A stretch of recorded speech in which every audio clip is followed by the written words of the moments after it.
la clase, ya les he dado el tiempo necesario. Y bueno, pues vamos a ver, vamos a ingresar al tema directamente y vamos a poder ver, voy a empezar a compartir la pantalla y vamos a ir viendo todo eso. Vamos a ver, viendo, ¿ya? Por favor.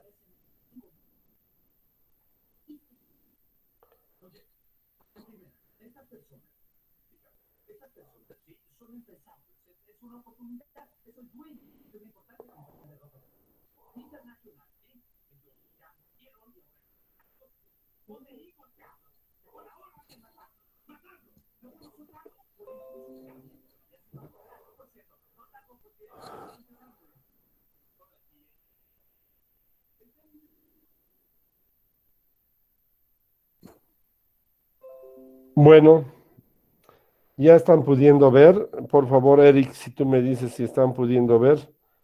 Es el síndrome de desfiladero torácico. Creo que el otro día hemos quedado en eso y estábamos conversando del síndrome de desfiladero torácico o apertura torácica superior u otros sinónimos que tenía.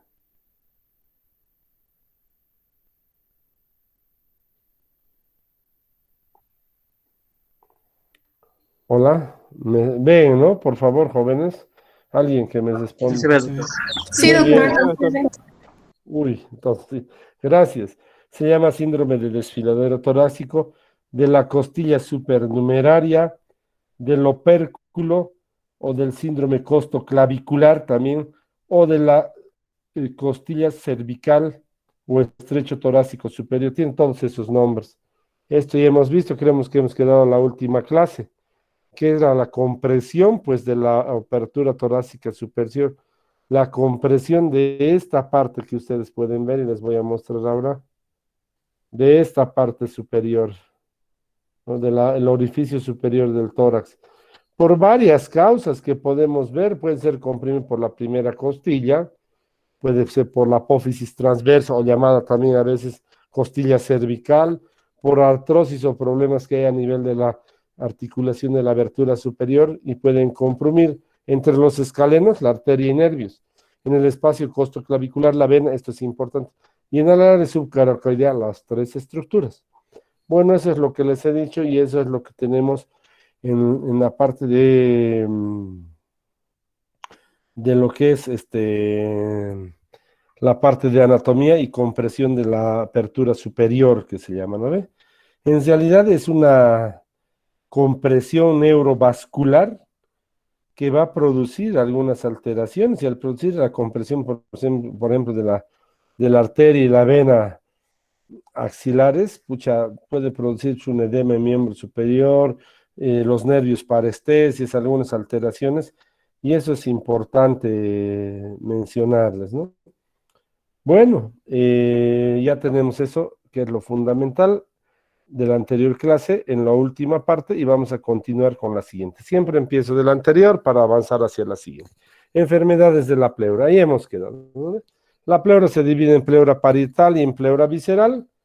Eh, ¿Están viendo, jóvenes? Uno de ustedes, por favor, se ve el cursor, lo que les muestro, ¿no? Sí, doctor. Muy bien. Es la pleura parietal, la gruesa, y la pleura visceral es la que cubre al pulmón en sí, está pegada íntimamente al pulmón. Y esa es parte de la anatomía. La pleura parietal tiene inervación prácticamente somática, mientras que la visceral tiene inervación solamente parasimpática y simpática, ¿no? Entonces vamos a hablar la cúpula pleural, que es la primera parte, la superior, la base de los pulmones y obviamente la cara costodiafragmática y mediastínica, así la dividimos. No se olviden que esas son las tres partes de la pleura. Ahora vamos a ver cosas importantes de cada uno. Primero, el desame pleural. El desame pleural es fundamental en lo que significa la pleura, la anatomía de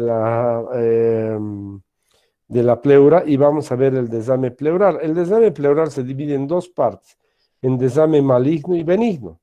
Primero vamos a hablar del benigno, que tenemos dos características, trasudado y exudado. Y vamos a ver que el trasudado es un líquido claro, sin células, en realidad es agua prácticamente, con algunos componentes. Mientras que el exudado ya tiene celularidad, tiene otros compuestos que hacen a lo que significa la parte celular, como pus, células, neoplásicas, etcétera. Y ahí está el maligno, la mayor parte son exudativos. ¿Por qué? Porque obviamente son celularidades como el mesotelioma. Pese que el mesotelioma tiene una terminación en su sufijo oma, es un tumor de características malignas en su mayoría y obviamente tienen un pronóstico bastante malo y reservado.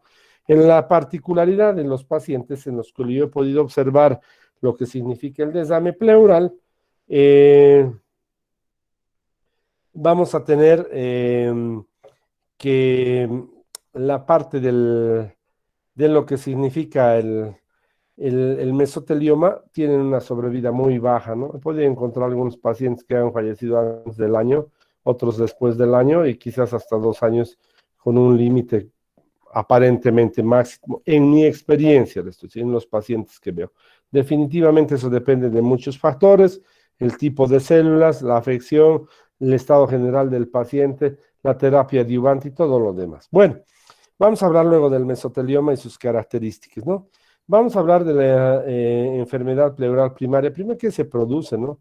Dentro de la pleura, qué problemas podemos tener en la pleura intrínsecos y también manifestaciones secundarias, enfermedades secundarias, lesiones por vecindad u otros sistemas u otras patologías que son del índole infeccioso. Por ejemplo, la tuberculosis es fundamental en nuestro medio, ¿no? En otros países no se ve la tuberculosis como una causa fundamental. Veamos, ahí está el trasudado, el exudado. Vamos a ver que el trasudado es más líquido y mientras que el exudado es un poco más espeso, no, también sigue siendo líquido, pero es más espeso y se puede diagnosticar de dos maneras. En la parte clínica, con la ausencia de abolición de fluidos hidroaéreos y lo que significa en la parte imagenológica o radiográfica en sí. Bueno, en realidad lo más fácil de hacer es una radiografía de tórax. Les digo imagenológica porque también tenemos la presentación en lo que llevamos en la tomografía que algunas veces se pide de abdomen y al ver la parte superior del abdomen se pueden ver los exudados o trasudados. O también en las ecografías, en las ultrasonografías también se puede tener hallazgos casuales y nos mencionan hay un desame pleural y que nos informan los ecografistas como un hallazgo casual o como un problema secundario al paciente que no está yendo una patología que sea abdominal. Bueno, y ahora vamos a ver, ¿no? En la clínica es fácil, hemos dicho qué es lo que sucede en la clínica. Clínicamente va a auscultarse silencio, ausencia de murmullo vesicular. ¿Y cuándo observamos clínicamente que hay un desame pleural? Cuando hay una gran cantidad de líquido. Y eso es verdad, ya podemos observar. Y con mucho detalle, porque le digo, nosotros los cirujanos hacemos la auscultación, pero quizás no tenemos esa precisión acústica como lo hacen los neumólogos o los internistas, o las personas de tórax que manejan esto. Y aquí está claro, clínicamente el libro nos menciona que cuando hay de más de 500 ml se puede ser observado fácilmente. Mientras una ayuda, por ejemplo, radiográfica es fundamental, porque podemos observar desames más pequeños teniendo una cantidad menor, aproximadamente de 300 ml, como hemos visto. La radiografía con 300 ml se puede observar. Bueno, ahora, ¿quién causa el desame pleural y cómo se da en la fisiopatología? Estos mecanismos de desequilibrio o fisiopatología debe ser analizado bien claro y eso está también en el libro. No se olviden que estas diapositivas son parte de la experiencia que tenemos, parte de lo que significa de algunos libros que podemos observar, pero también es de nuestra bibliografía básica. Yo me baso más en la bibliografía básica que tenemos, que es el Savinson, como les he dicho. Ya a eso nos vamos a abocar, a ver lo que significa los mecanismos fisiopatológicos. Y ahí está el aumento de la presión hidrostática del torrente sanguíneo, aumento de la presión intrapleural negativa. ¿Qué quiere decir? Aspira más líquido de lo que esperamos, aumento de la permeabilidad capilar, son deficiencias que se tienen en los vasos, y reducción de la presión oncótica, es la más importante, o coloidosmótica del plasma. Eso sucede en enfermedades generales, en varias patologías que son de índole general. Y finalmente, en interrupción o reducción del drenaje linfático. Eso es fundamental poder hablar y coincidir en lo que significa la fisiopatología de esto. Bueno, ahora, ¿qué vamos a hablar? ¿Cuál será el importante? Entonces, todos son importantes y hay que conocer y reconocerlos también. Por ejemplo, la interrupción de drenaje linfático, ¿por qué se produce la interrupción? Vamos a ver luego cuando le veamos linfangitis o problemas de drenaje linfático, importante en el trauma, en la lesión de lo que sucede en los vasos linfáticos, sobre todo los grandes vasos como el conducto torácico, la gran vena linfática, o lo que sucede, por ejemplo, en los tumores que pueden producir alguna lesión en los vasos y obviamente un desame linfático importante. Bueno, analizaremos cada uno, el desame pleural exudativo, y vamos a ver también el desame pleural transudativo, que en realidad vamos a ver el fundamental. El transudado casi no es de un manejo quirúrgico en sí, pero puede ser y deberse sobre todo a la punción. He podido tratar varios pacientes con transudado para hacer su drenaje y hacer la eliminación del líquido. Y hay que tener mucho cuidado en las punciones, no es solo hacerlas así y decirles como les estoy diciendo así facilito, se punciona y se saca. Podemos producir un neumotórax y eso hay que tener mucho cuidado. Bueno, veamos. El desame pleural exudativo, vamos a ver una cantidad de proteínas aumentadas mayor al 0,5, diagnosticadas por el líquido que se analiza en lo que significa el laboratorio, aumento de deshidrogenasa láctica a un valor mayor de lo normal, de 1,67, y vamos a ver otras características, como por ejemplo celularidades. No está en el texto, no está aquí en la diapositiva, me faltó aumentar, pero la celularidad es importante, que haya leucocitos, que haya bacterias o que haya células malignas, ya nos hace decir un desame pleural exudativo en las características. Bueno, vamos a ver las causas de los desames pleurales transudativos, que no existe más que un líquido, y podría haber algo de un acúmulo de algunos electrolitos, etcétera. Pero veamos, en los desames transudativos, causas, la insuficiencia cardíaca congestiva, cistosis, síndrome nefrótico, hipoalbuminemia, retención o sobrecarga iatrogénica de líquidos.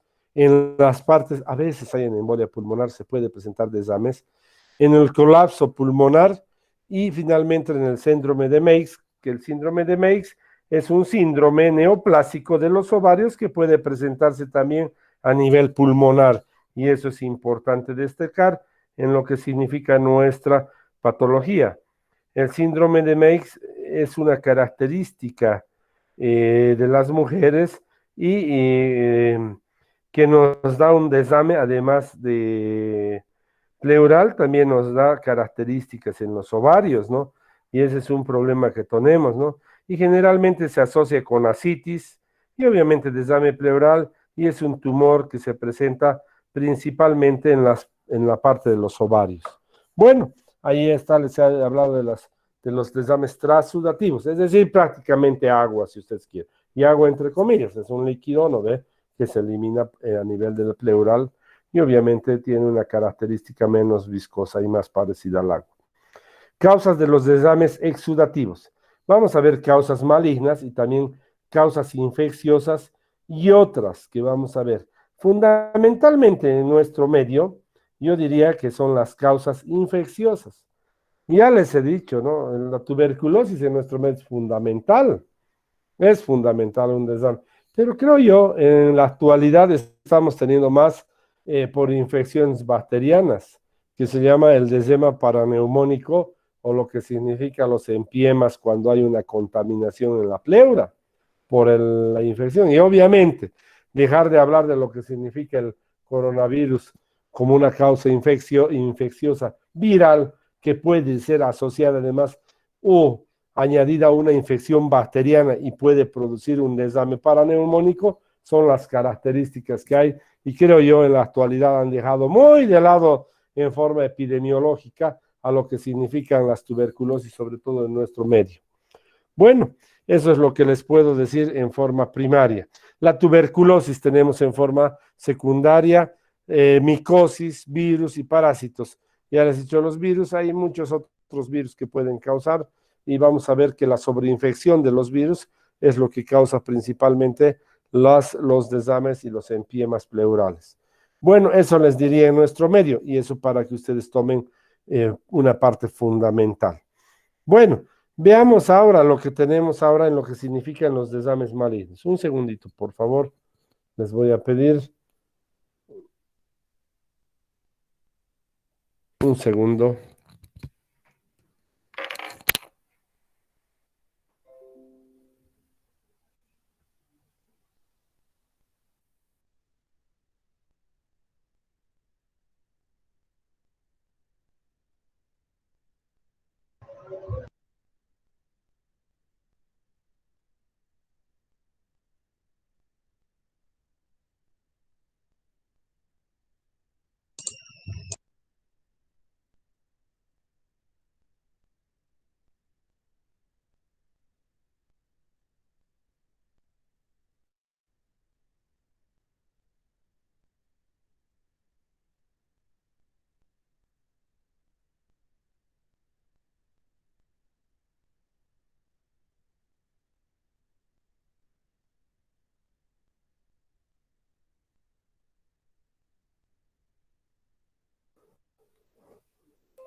Continuamos.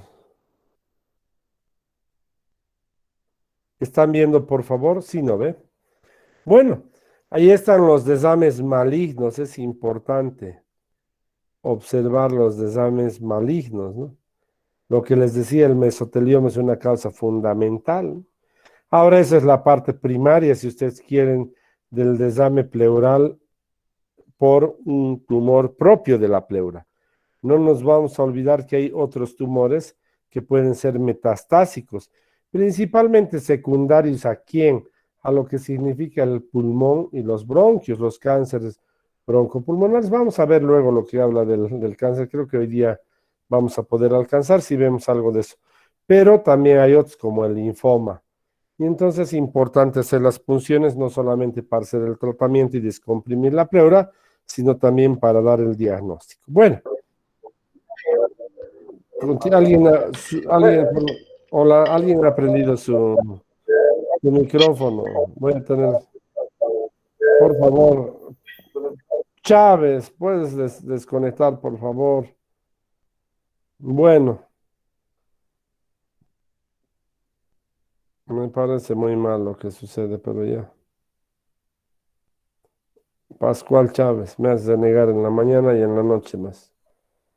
Bueno, veamos ahora lo que significa relacionado con enfermedades o colagenopatías, procesos que son generalmente autoinmunes, como la artritis reumatoidea, granulomatosis de Wegener, lupus y síndrome de Churg-Strauss. Son síndromes que generalmente no se presentan con frecuencia en nuestro medio, pero pueden presentarse y están explicados en nuestra bibliografía. Entonces, este síndrome se caracteriza por alteraciones como, por ejemplo, desames o problemas exudativos que podamos tener. Entonces, esa es una de las características. No es muy frecuente, pero bueno, vamos a ver las características que pueden tener. Bueno,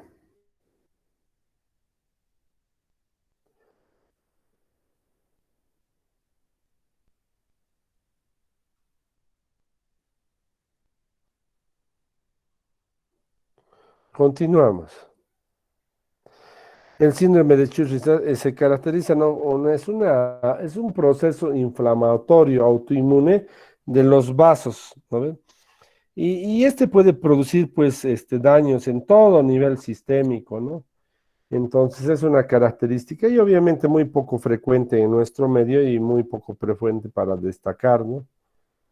Entonces, esas son características que presentamos. Bueno, veamos. Trastornos respiratorios y digestivos. Esto es importante, ¿no? Los trastornos respiratorios y digestivos. eh, por ejemplo, perforación esofágica es una causa. La verdad es muy grave esto. un síndrome mediastínico, abscesos subfrénicos, que son de orden, por ejemplo, de una peritonitis por alguna causa pendicular, un absceso, un problema de un absceso hepático, una colecistitis complicada con múltiples abscesos, por pseudoquistes, y hemos hablado del síndrome de Meigs más. Bueno, ahí tenemos. Esa es la característica que tenemos. Yo les diría de estos trastornos respiratorios y digestivos, yo les diría los abscesos sufrénicos son causa frecuente del desdame pleural. Obviamente se opera, se drena el absceso, se libera el líquido y obviamente vamos a nosotros tener la posibilidad de darle tratamiento al paciente. Bueno, con eso creo, aquí están, ¿no? Otros tipos de etiología. El quilotórax, lo que les hablaba, ¿qué es el quilotórax? El quilotórax es la presencia de linfa a nivel torácica que va a producir un desame. Normalmente tenemos linfa en todo el territorio, obviamente corporal, y obviamente es absorbida por los vasos. Y en el tórax tenemos grandes vasos, como el inicio del conducto torácico y lo que significa la gran vena linfática, que es importante en el lado derecho, ¿no? Bueno, y eso es importante. Cuando hay lesión o cáncer en alguno de estos que va a comprimir uno de estos vasos y va a producir lesión, ¿qué es lo que va a suceder? El desame de linfa. ¿Y qué va a producir en el desame de linfa? Obviamente va a producir un desame. Y lastimosamente les quiero decir que el desame de linfa en el tórax no es como en el abdomen. En el abdomen es absorbido mucho más fácilmente, en cambio en el tórax no es absorbido de la misma manera. Entonces se puede quedar más tiempo. Eso es fundamental. Las dos causas le estoy diciendo: trauma, puede ser por una iatrogenia en el tórax o un trauma ocasionado por una arma blanca, herida de arma de fuego, y puede ser también producido por algún tumor o un cáncer. Bueno, eso es lo que sucede. Puede estar en uremia, uricemia, sarcoidosis, en un problema coronario, en radiaciones, en traumatismo, en algunos otros problemas, en embolia pulmonar, sobre todo cuando es bastante grande la embolia pulmonar, es importante mencionarlo, porque en estos casos se puede producir, se puede producir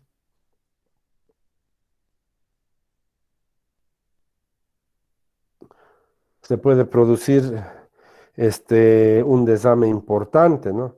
Y otros como son menos importantes, como el síndrome de Dressler, que es una respuesta inmunitaria prácticamente del tejido cardíaco o del corazón, que va a producir un desame próximo a la pleura. Es muy poco frecuente esto, ¿no? Entonces, muy poco frecuente y bueno, no sucede casi habitualmente. Bueno, ahí veamos. Por favor, ahí está el desame pleural, lo que les decía, se ve más de 300. Cuando ya vemos un desame en lo que significa el seno costodiafragmático que ustedes están viendo, no es tan fácil de ver, no sale a la primera, ¿no? Tiene que haber una cantidad y la cantidad aproximada es 300. Y ahora veamos aquí unas comparaciones, ¿no? Miren, distribución de líquido pleural, muchas veces se presenta en esta porción en forma cóncava o a veces cuando es un trasudado en forma lineal. Quiero decirles que cuando ya ocupa la mitad de lo que significa el,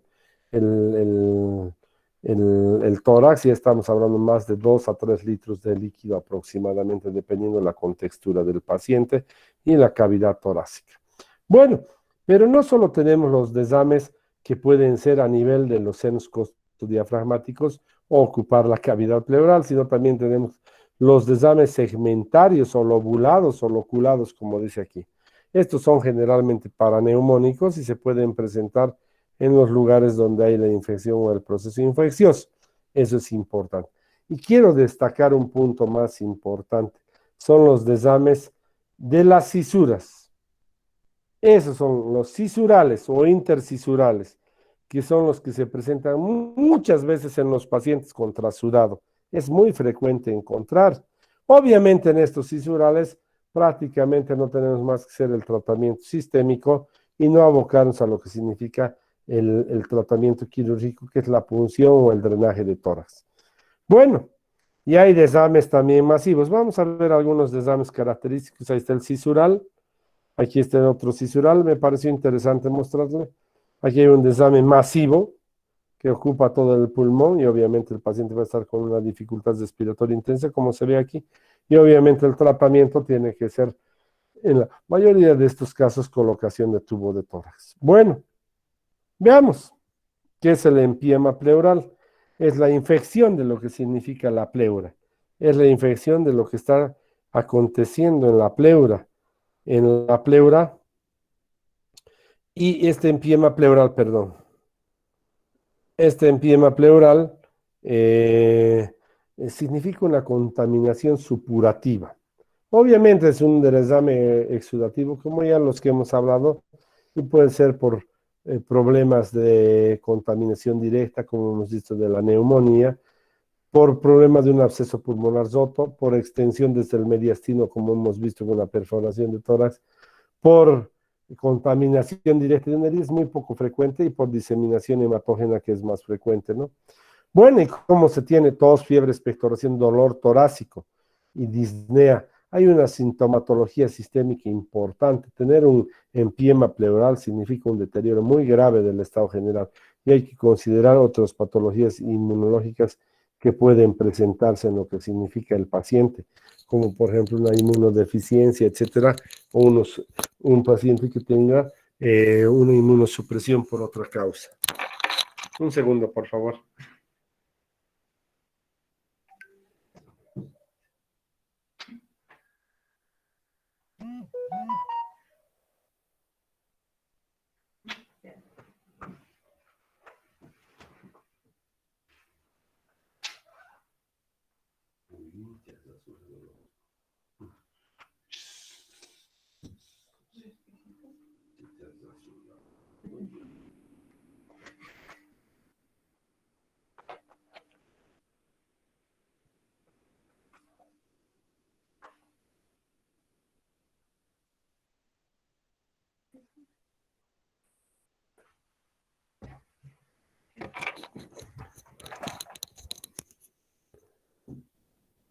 Bueno, continuamos, ¿no?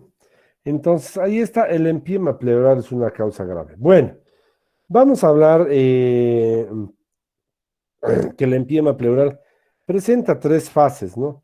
En realidad, la fase aguda tiene síntomas generales. Bueno, continuaremos. La fase aguda tiene síntomas generales. Fase proliferativa, ya donde realmente ya hay un acúmulo de líquido. Entonces, ahí tenemos.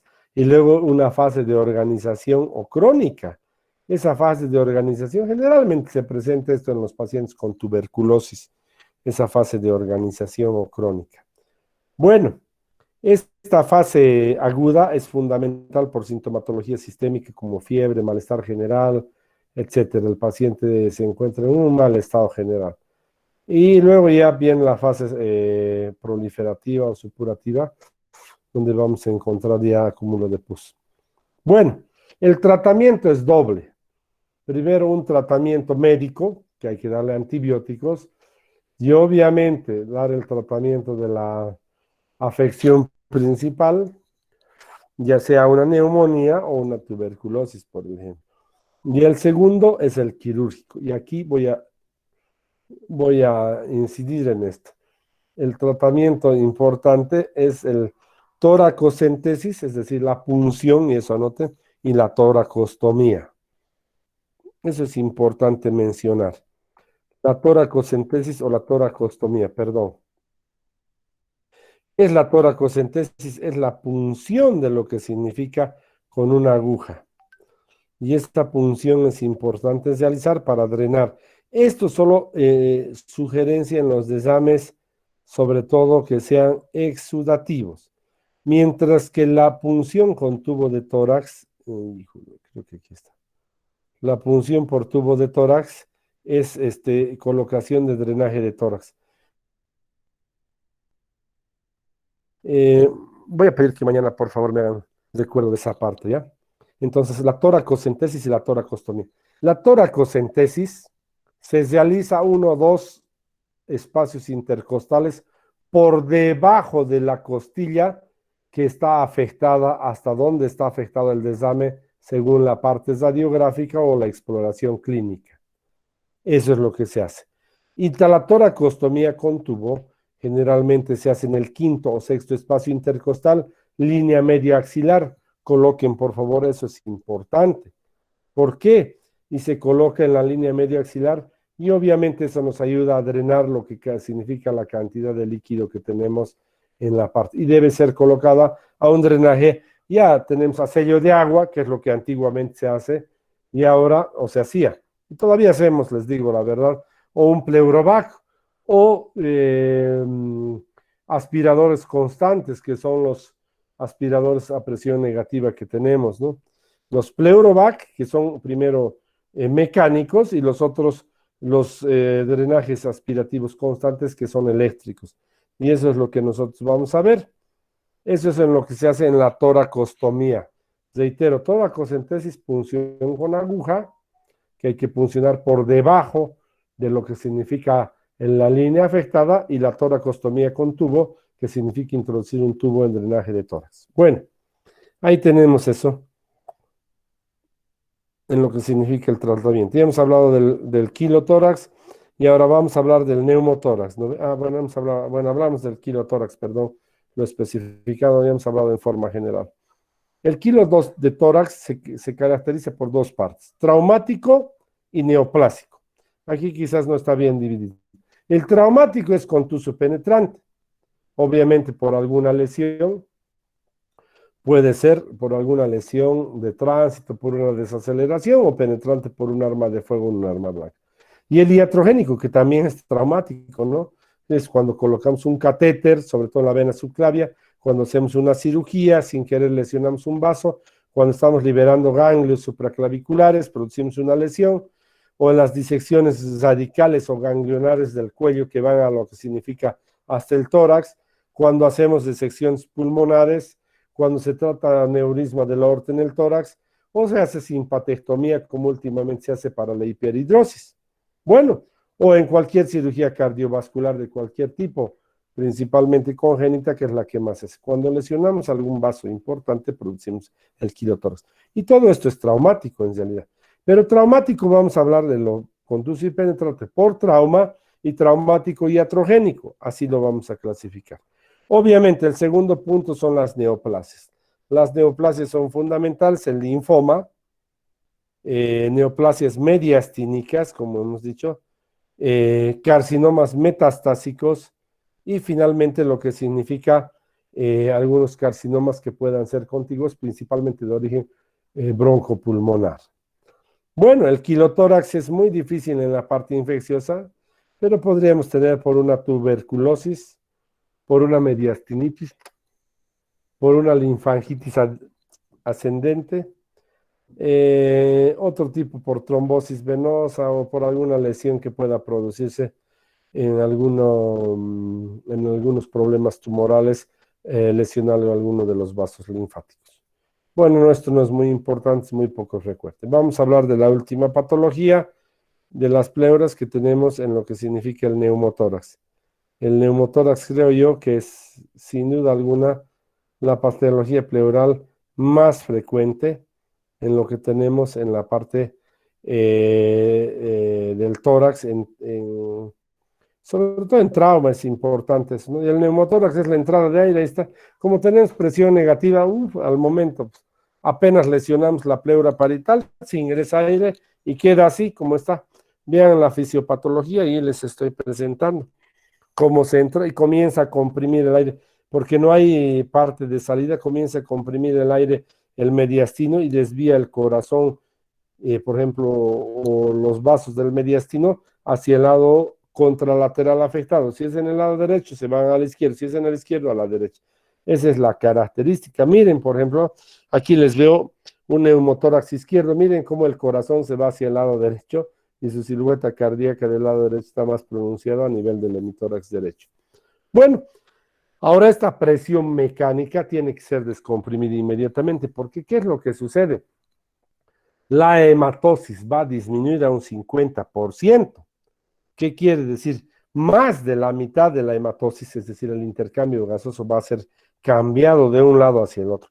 ¿Qué vamos a tener? Mire, una falta de aire en un pulmón, pero además de esta falta de aire en el pulmón izquierdo, como ven en esta línea, van a tener que el pulmón derecho se está comprimiendo además porque se está enviando por la presión y va a disminuir la capacidad ventilatoria. Lo mismo sucede cuando es el neumotórax en el lado derecho, se produce en el izquierdo. ¿Qué vamos a tener nosotros? Vamos a tener un problema de una hematosis. Y eso es lo importante en el neumotórax. El paciente va a tener falta de aire inminente y obviamente con un tratamiento de lo que significa, primero, una punción, una toracocentesis que descomprimida el neumotórax a tensión, va a ayudarlo a ventilar y va a ser isotensivo, aunque en realidad no va a ayudar mucho en la hematosis, pero va a ayudar sobre todo en la compresión y en la expansión parcial del pulmón, o un drenaje de tórax que va a aumentar y va a devolver la expansibilidad al pulmón afectado. Bueno, y ahí está el neumotórax, hay primario y secundario. El primario en realidad, pucha, la causa es muy incierta y obviamente no se sabe, puede ser la ruptura de un alveolo y puede ser la ruptura que pueda ocasionar eso, ¿no? Segundo, el secundario es importante aquí, enfermedad bulosa, las bulas enfisematosas en el pulmón es la más importante. Yo les diría, esto hay mucho en lo que significa, sobre todo en los pacientes con silicosis o silicotuberculosis, en los pacientes asmáticos o con problemas que puedan tener pulmonares, en las EPOC, como por ejemplo en la enfermedad crónica, ¿no? De la fibrosis pulmonar, perdón, dicho en la enfermedad crónica de lo que la bronquitis crónica, me estaba olvidando, perdón, en fibrosis quística, cuando se viene la neumocistis carínica, no es frecuente. Cuando hay quistes broncógenos, pues revientan y ¿qué es lo que sucede? Va a producir un aire en la cavidad y va a producir un neumotórax, ¿no? Fibrosis pulmonar, lo que les decía, importante en nuestro medio la fibrosis, sobre todo por el problema de la tuberculosis y la silicosis, la silicotuberculosis, ¿no? Embolia pulmonar es muy poco frecuente ¿no? Es muy poco frecuente. Pero ahí están las causas del neumotórax secundario. El neumotórax traumático secundario o secundario traumático es importante en nuestro medio. Ha sido agredido, están viendo que la ola delincuencial ha aumentado en nuestro medio y obviamente hay trauma penetrante por herida por arma blanca o por lo que significa contuso. Bueno, y ahí vamos a ver luego lo que sucede, el congénito neumotórax, no lo vemos en los niños, y el iatrogénico. El iatrogénico es quizás yo les diría, no sé si el más frecuente, pero podría decir es el primero o segundo más frecuente, sobre todo en lo que significa la toracocentesis, cuando estamos tratando de drenar los desmanes pleurales y metemos, por ejemplo, en expiración, puncionamos, neumotórax, nosotros lo hicimos. Dos, por lo que significa la inserción de la vía central o línea central, la punción de la subclavia, entre paréntesis, no le he puesto ahí, pero es la punción de la subclavia. Eso es importantísimo. Eso es importante. Y tercero, la aspiración con nódulo pulmonar. Decimos, hay un nódulo en tal lugar, mandamos al ecografista o al imaginólogo, disculpen esto, imaginólogo, se funciona neumotórax. Esas son las tres causas. Primero yo les diría por toracocentesis o catéter venoso central y finalmente por nódulo pulmonar, una punción. Eso es cierto. Y el segundo, posquirúrgico, ese es el más fácil. Cuando operamos pulmón, ya sea por vía de toracoscopía o vía abierta, en los dos abrimos pleura y el pulmón se colapsa. Y obviamente es posquirúrgica, hay que dejar un drenaje de tórax. Y eso es lo que nosotros hacemos. Bueno, otros, la perforación esofágica que ya les hablé en su momento, y la perforación esofágica, que es iatrogénica también generalmente, o en alguna vez cuando se tiene, por ejemplo, una perforación por un líquido, un cáustico, etcétera, que se ha tomado el paciente. Bueno, el neumotórax, ahí estas reiteramos, espontáneo y secundario traumático o iatrogénico. El secundario, el traumático, tenemos el penetrante, el contuso. El iatrogénico tenemos, ya les he dicho, las causas. Ventilación mecánica es importante, me olvidaba de esto. Sobre todo en los niños, ¿no? En los neonatos o en los niños, cuando se pone ventilación mecánica. Y ahora mismo en los adultos estamos viendo algunas lesiones iatrogénicas como una presión exagerada por parte de la máquina que va a producir una lesión traumática. Ahora en lo que significa el el, ¿cómo se llama? El COVID. Bueno, ahora el tratamiento. Cuando es hipertensivo en esta causa y estamos en la calle, no tenemos un lugar, hay que puncionar en el segundo espacio intercostal, línea medio clavicular, es decir, debajo de la clavícula. Y aquí está en la característica, ¿ya? Segundo interespacio, línea medio clavicular. Esto se hace. Bueno, segundo, la toracostomía por tubo. Ay, creo que no les he traído lastimosamente la toracostomía por tubo. A ver, me van a hacer recuerdo, a ver si les puedo traer para mañana, ¿ya? Bueno, la toracostomía por tubo es importante, es decir, el drenaje tubo torácico a sello de agua igual que en el líquido. Se coloca en el cuarto, quinto, sexto espacio intercostal, así dice el libro, en general es en el quinto. Línea axilar media o anterior, preferible la media a que la anterior, algunos colocan más hacia atrás y no puede echarse el paciente. Bueno, y debe dirigirse hacia el vértice del pulmón, eso es importante. En cambio, en el desame hay que dirigirlo hacia lo que significa la parte dañada. Bueno, y drenamos todos los neumotórax. No, pues, hay neumotórax pequeños, moderados y grandes. Los pequeños son menos del 20% de la capacidad pulmonar. Es decir, les voy a mostrar aquí estos pequeños. No se drenan, hay que dejar expandir. Cuando es total, como hemos visto, o más del 20%, como lo estoy mostrando, ya hay que pensar el drenaje de tórax. Eso es importante, hay que pensar.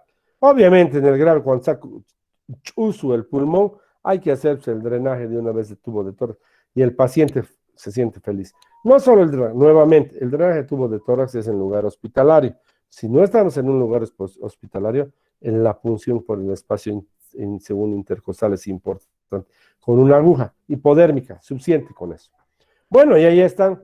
Vamos a ver vamos a ver neumotórax en la parte superior primaria, muy pequeño. Miren, aquí hay todavía vasos pulmonares, bronquios, etcétera, pero aquí es no. Y es contrario, miren a lo que sucede en el neumotórax, atención, o todo el neumotórax, miren, negro. Ay, caramba. Qué pena he tocado, esta no me va a costar. Vean aquí. Entonces, vean, todo, aquí no hay vascularidad de ninguno. Se ha colapsado aquí el pulmón, se ha usudo, se ha disminuido de tamaño. Bueno, ahí está. Finalmente vamos a ver lo que significa las neoplasias de la pleura.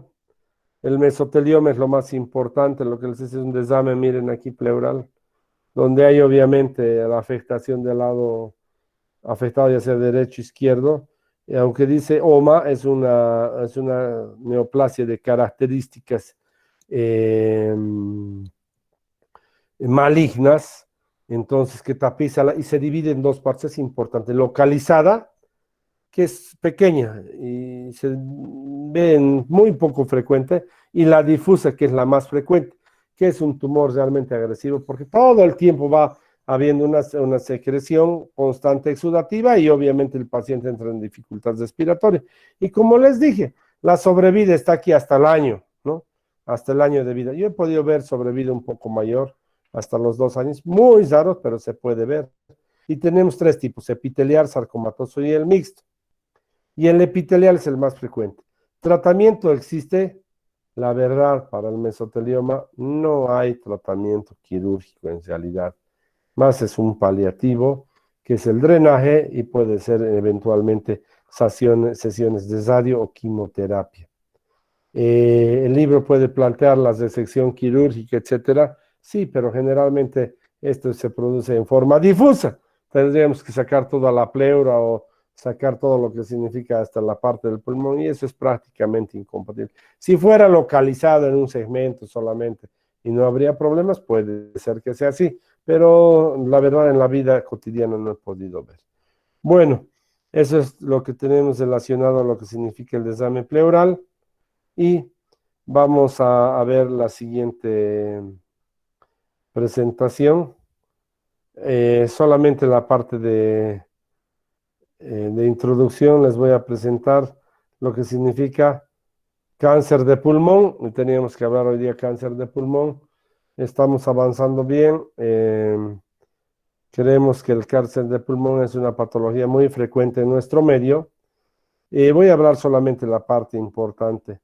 No nos olvidemos de la parte anatómica. El pulmón derecho tiene 3 lóbulos, el izquierdo 2. Cada uno tiene su segmentación, es importante para identificar. El hilo pulmonar es importante, que está formado por lo que significa el bronquio, arteria, venas pulmonares, venas bronquiales y los linfáticos y los nervios que ingresan en el plexo pulmonar es importante. Y hay que aclarar, el pulmón tiene una circulación doble, una circulación sistémica o funcional, que es la pulmonar de la arteria pulmonar, y una circulación anatómica o nutricia, que es de los vasos bronquiales, arterias y venas bronquiales, mientras que la circulación funcional de la hematosis es por la arteria y la vena pulmonar. Eso es importante destacar. Bueno, qué importante también para terminar, el cáncer del pulmón es, yo diría, la causa más frecuente de cáncer a nivel del tórax y obviamente está asociada a lo que significa el consumo de tabaco muy importante y obviamente otro tipo de alteraciones que les vamos a mencionar la próxima clase. Con esto hemos terminado la clase del día de hoy y esperamos encontrarnos el día de mañana y poder presentarles esto último, que es cáncer de pulmón. Vamos a seguir siempre apelando a lo que significa nuestro libro. Estas son orientaciones y ustedes tienen que ver de nuestro Savingstone. Dicho esto, ya les dejo para que ingresen a su próxima clase. Falta muy poco, creo que 5 minutos solamente, y nos vemos el día de mañana a la misma hora. Muy buenas noches a todos y nos vemos el día de mañana. Buenas noches. Gracias, doctor. Buenas noches. Gracias, doctor. Hasta luego. Gracias, doctor. Hasta luego.